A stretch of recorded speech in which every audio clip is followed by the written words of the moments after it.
person that you're providing protection for is like, yo, I need a little bit more provision from you. So that started my journey onto finding solutions for myself, personal finance, making sure that I can budget, create a budget. I never had a budget in my life until my mid-20s. Never had a budget. Once I started creating a budget and made everything that I was spending my money on either make sense or not make sense. So all the booze, all the food, cigarettes, all of the other habits that I was having, tobacco period rather, it saw that I was burning a hole in my pocket just by doing the stuff that I've been doing. It wasn't any extra money that I was making enough, just the money that I was making, I was burning it and sending it to nowhere basically. So what I did was reconfigure all of the money that I was making into things that was going to get me out of debt or make me more money. And 3 years later, here I am being invited to places just to teach those same things. These things are not hard. You do not need to be a millionaire and become financially free. As a matter of fact, most millionaires in America, once they started poor, they became a millionaire within their lifetime. Not only that, and this is something I'm going to help you guys out with too, keeping your money,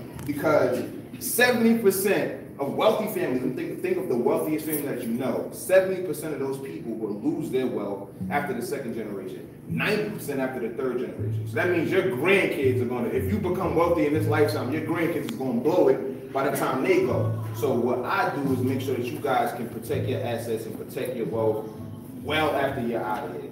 And like I said, I've been doing this for 3 years now. Very excited for the progress that I've made. I got a lot more work to do, but I know when I look at my family, when I look at my friends, when I look at my community at large, I see where I was. I saw not having $1,000 in my name despite spending thousands a month.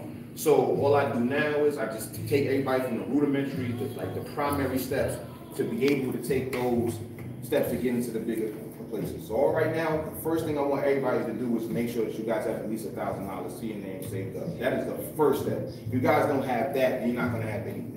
And after that, you want to make sure that you guys have at least 3 months living expenses to live off of, and then you'll get into making sure you cut unnecessary expenses, increasing your income through different, investment vehicles, and creating, side hustles and other, income streams, investing your money in certain things that are more solid. If you're younger, you can be more aggressive. In your older years, you want to be a little bit more conservative.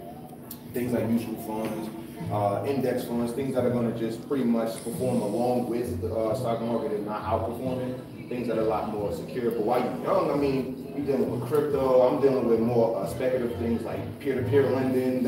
A lot of people call that gambling, option trading. There's a whole bunch of things that we can use in our young age to be able to build wealth. And then as we get older, we'll be able to transfer those more aggressive investments into more conservative investments that'll last a lot longer. Lower returns, but they're a lot more stable and a lot more less volatile than the other asset classes.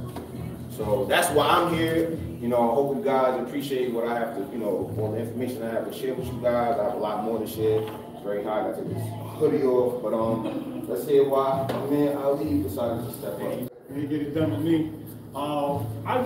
Me and him, Uncle Hotep, he's in this conversation too. We started Hotep Nation a few years ago, right around time Mike Brown got shot. Absolutely. Trayvon Martin got shot. And I was full of social justice warrior angst. Yeah. I was angry at every white police officer. I was angry at anything white moving who had money.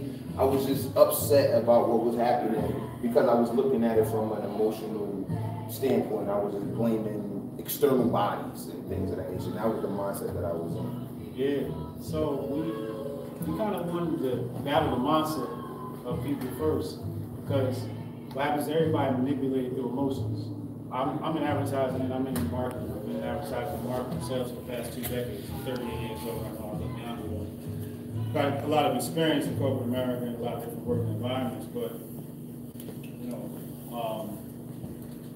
emotions are driven by the media. What they do is they try to put us in a fear vibration. You know what I mean? As long as people can put you in a fear vibration, they can maneuver you as a vehicle. You see it happen with the conservatives too, they'll grab, AOC, they'll talk about AOC all day long, you know what I mean? And it's just like, that's cool, it's funny, you guys are gonna make your memes, but that's not gonna build anything for conservatives, white conservatives, black conservatives, or anybody on this planet. Criticizing the next man doesn't do anything for us. So we were always looking at it like, everybody's always criticizing what the white man's doing, what the white man's doing. And it's like, what are we doing? You know what I mean?